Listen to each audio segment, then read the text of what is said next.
Assalamualaikum warahmatullahi wabarakatuh. Assalatu wassalamu ala asrofil anbiya'i wal mursalin wa ala alihi wa sahbihi ajma'in amma ba'du. Pertama-tama marilah kita panjatkan puji syukur kita kehadirat Allah subhanahu wa ta'ala. Kedua kalinya tak lupa kita haturkan sholawat serta salam kepada junjungan alam Nabi besar kita Nabi Muhammad sallallahu alaihi wasallam. Pada hari ini kami akan mempresentasikan tentang asbabun nuzul. Sebelumnya saya akan memperkenalkan anggota kelompok saya terlebih dahulu. Yang pertama yaitu Widya Rahayu dengan nomor induk mahasiswa 2001100086. Yang kedua yaitu ada Nurul Maria dengan nomor induk mahasiswa 2001101005. Yang ketiga yaitu Fatanatul Aulia Ilhusna nomor induk mahasiswa 2001101009. Untuk memulai presentasi pada hari ini, marilah kita sama-sama mengucapkan kalimat basmalah. Bismillahirrahmanirrahim. Langsung saja materi pertama akan dibacakan oleh saya sendiri, yaitu Fatanatul Aulia Ilhusna mengenai pengertian asbabun nuzul. Pengertian asbabun nuzul. Ungkapan asbabun nuzul merupakan susunan kata dari kata asbab dan nuzul. Asbab berarti sebab, sedangkan an-nuzul berarti turun. Secara etimologi, asbabun nuzul adalah sebab-sebab yang melatar belakangi pada waktu proses turunnya Al-Quran. Banyak sekali pengertian terminologi asbabun nuzul yang dirumuskan oleh para ulama, diantaranya yang pertama yaitu Al-Zarqani. Menurut Al-Zarqani, asbabun nuzul adalah hal khusus atau sesuatu yang terjadi serta hubungan dengan turunnya ayat Al-Quran yang berfungsi sebagai penjelas hukum pada saat peristiwa itu terjadi. Yang kedua yaitu menurut Asy-Syabuni. Menurut Asy-Syabuni, asbabun nuzul adalah peristiwa atau kejadian yang menyebabkan turunnya suatu ayat atau beberapa ayat lain yang berhubungan dengan peristiwa dan kejadian tersebut, baik berupa pertanyaan yang diajukan kepada Nabi atau kejadian yang berkaitan dengan urusan agama.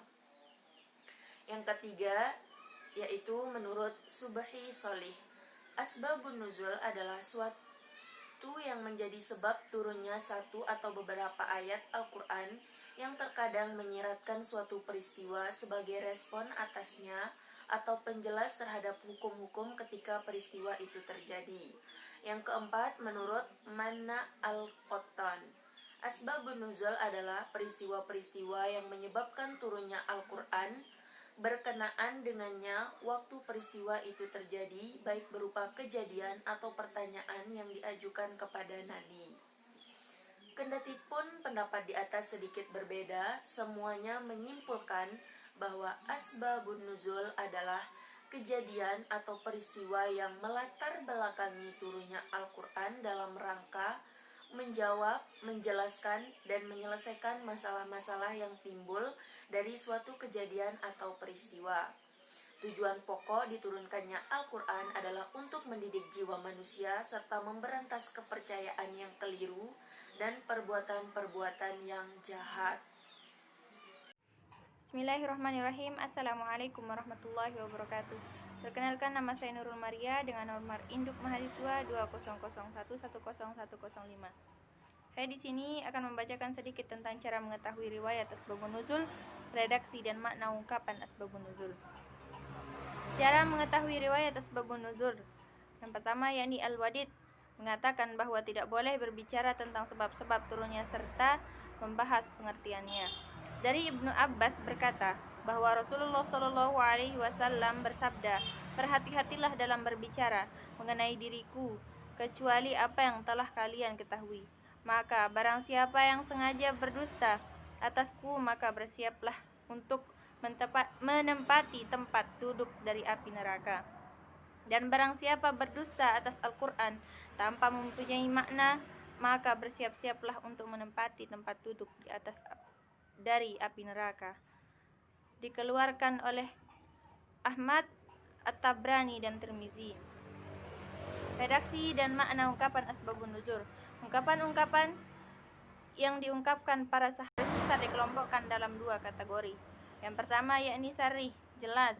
Ungkapan riwayat sarih yang memang jelas untuk menunjukkan asbabun nuzul dengan indikasi menggunakan lafaz pendahuluan. Yang kedua yakni muhtamilah, masih kemungkinan atau belum pasti. Ungkapan muhtamilah adalah ungkapan dalam riwayat yang belum dipastikan asbabun nuzulnya karena masih mendapat keraguan. Perkenalkan, nama saya Widya Rahayu, NIM 200111086. Pandangan ulama tentang asbabun nuzul. Jumhur ulama berpendapat bahwa ayat-ayat yang diturunkan berdasarkan sebab khusus tetapi diungkapkan dalam bentuk lafal umum. Maka yang dijadikan pegangan adalah lafal umum. Sebagai contoh turunnya Quran Surah Al-Maidah. Laki-laki yang mencuri dan perempuan yang mencuri, potonglah tangan keduanya, atau sebagai pembalasan bagi apa yang mereka kerjakan dan sebagai siksaan dari Allah. Dan Allah Maha Perkasa lagi Maha Bijaksana. Ayat ini turun berkenaan dengan pencurian sejumlah perhiasan yang dilakukan seseorang pada masa Nabi. Tetapi ayat ini menggunakan lafal lam, yaitu isim mufrad yang ditakrikkan dengan alif lam atau alif sinsyah. Mayoritas ulama memahami ayat tersebut berlaku umum, tidak hanya tertuju kepada yang menjadi sebab turunnya ayat. Sebagian kecil ulama mempunyai sisi pandang lain. Mereka berpegang pada kaidah kedua dengan alasan bahwa kalau yang dimaksud Tuhan adalah kaidah lafal ini, bukan untuk menjelaskan suatu peristiwa atau sebab khusus. Berikan contoh tentang Quran Surah Al-Baqarah ayat 115. Dan kepunyaan Allah lah timur dan barat, maka kemanapun kamu menghadap, disitulah wajah Allah. Sesungguhnya Allah Maha Luas, lagi Maha Pengetahui. Jika hanya berpegang kepada redaksi ayat, maka hukum yang dipahami dari ayat tersebut adalah tidak wajib menghadap kiblat pada waktu sholat, baik dalam keadaan musafir atau tidak. Pemahaman seperti ini jelas keliru karena bertentangan dengan dalil lain dan ijma para ulama. Akan tetapi dengan memperhatikan asbabun nuzul ayat tersebut, maka dipahami bahwa ayat itu bukan ditunjukkan kepada orang-orang yang berada pada kondisi biasa atau bebas, tetapi kepada orang-orang yang karena sebab tertentu tidak dapat menentukan arah kiblat. Fungsi asbabun nuzul dalam memahami Al-Quran. 1. Dapat memahami makna dibalik disyariatkannya suatu hukum, yakni kemaslahatan umat menjadi poin penting yang terkandung dalam syariat Islam, seperti larangan meminum arak secara bertahap dengan setting peristiwa yang berbeda. Menegaskan bahwa kandungan atau ajaran Al-Quran tidak akan usang ditelan zaman. Al-Quran akan selalu hidup dan dapat diterapkan sepanjang waktu dengan tetap mengacu pada ide moral Al-Quran. Setiap yang berawal mesti memiliki akhir, dan pada makalah ini kami dapat memberikan kesimpulan bahwa yang pertama, ungkapan asbabun nuzul merupakan susunan kata dari kata asbab dan nuzul, di mana asbab berarti sebab dan nuzul berarti turun. Secara etimologi, asbabun nuzul adalah sebab-sebab yang melatar belakangi pada waktu proses turunnya Al-Quran.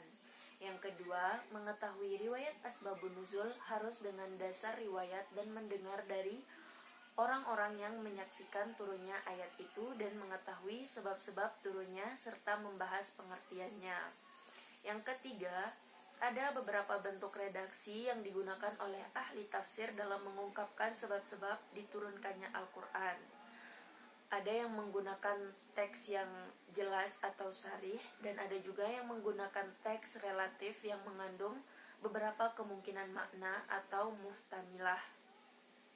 Yang keempat yaitu pandangan ulama, di mana jumhur ulama itu berpendapat bahwa ayat-ayat yang diturunkan berdasarkan sebab khusus tetapi diungkapkan dalam bentuk lafal umum, maka yang dijadikan pegangan adalah lafal umum. Yang kelima yaitu terdapat bermacam fungsi asbabun nuzul dalam memahami Al-Quran. Itulah kesimpulan yang dapat kami sampaikan. Mungkin hanya itu yang dapat kami sampaikan. Mohon maaf apabila ada kesalahan atau kekurangan. Semoga presentasi kali ini dapat memberikan manfaat bagi kita semua. Untuk menutup presentasi hari ini, marilah kita sama-sama mengucapkan kalimat hamdalah. Alhamdulillahirabbil alamin. Akhir kata saya ucapkan terima kasih. Wassalamualaikum warahmatullahi wabarakatuh.